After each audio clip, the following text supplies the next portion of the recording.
One day, James had to wait at Edward's station till Edward and his train came in. This made him cross. "Late again!" he shouted.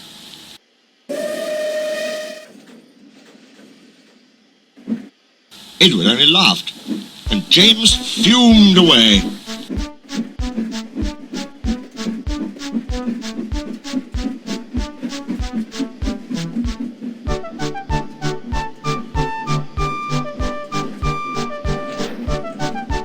"Edward is impossible," he grumbled to the others. "He clacks about like a lot of old iron. He is so slow, he makes us wait." Thomas and Percy were indignant. "Old iron?" they snorted. "Slow? Why, Edward could beat you in a race any day." "Really?" said James huffily. "I should like to see him do it." One day, James's driver did not feel well when he came to work. "I'll manage," he said.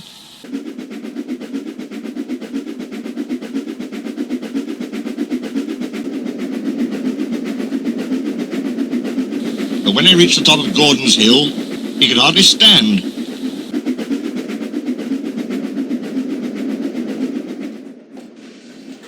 The fireman drove the train to the next station. He spoke to the signalman, put the trucks in a siding, and uncoupled James ready for shunting.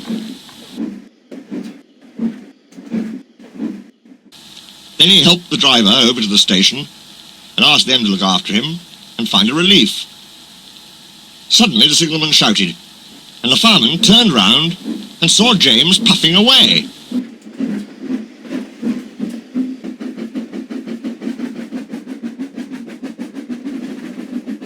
He ran hard, but he couldn't catch James, and soon came back to the signal box.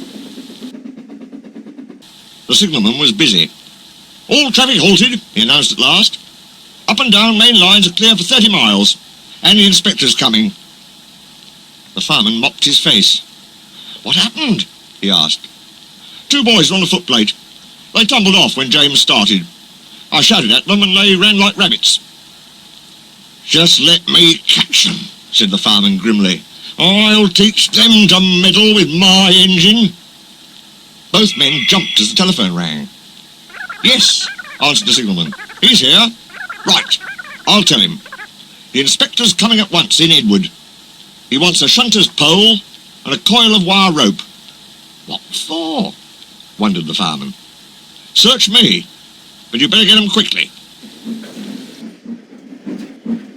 The fireman was ready and waiting when Edward arrived. The inspector saw the pole and rope. "Good man," he said. "Jump in."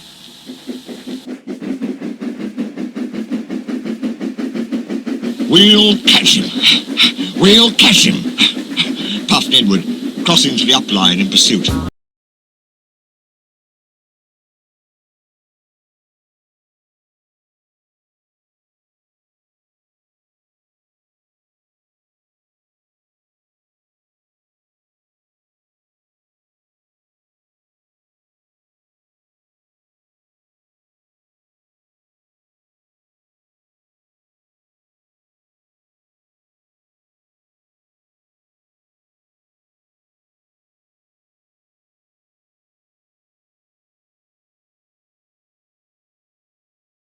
He missed his driver's hand on the regulator, and then he realized there was no one in his cab.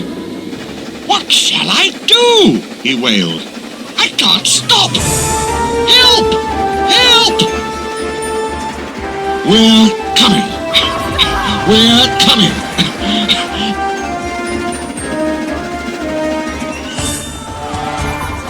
Edward was panting up behind with every ounce of steam he had. With a great effort, he caught up and crept alongside, slowly gaining until his smoke box was level with James' buffer beam. "Steady, Edward!" The inspector stood on Edward's front, holding a noose of rope in the crook of the shunter's pole.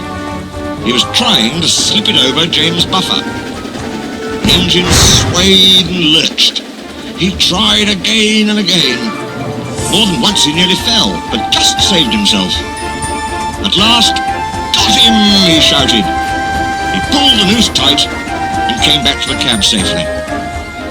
Gently braking, so as not to snap the rope, Edward's driver checked the engine speed, and James's fireman scrambled across and took control. The engines puffed back side by side. "So, the old iron caught you after all," chuckled Edward. "I'm sorry," whispered James. "Thank you for saving me." "That's all right. You were splendid, Edward."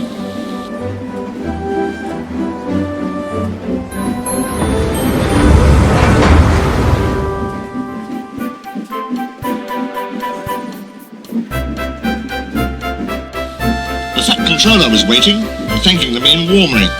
"A fine piece of work," he said. "James, you can rest and then take your train. I'm proud of you, Edward. You shall go to the works and have your worn parts mended."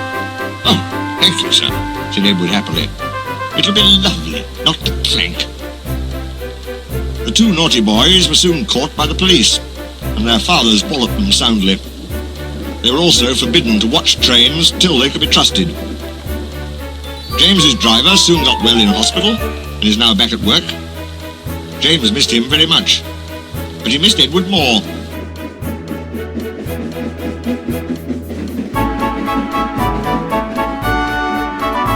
And you'll be glad to know that when Edward came home the other day, James and all the other engines gave him a tremendous welcome.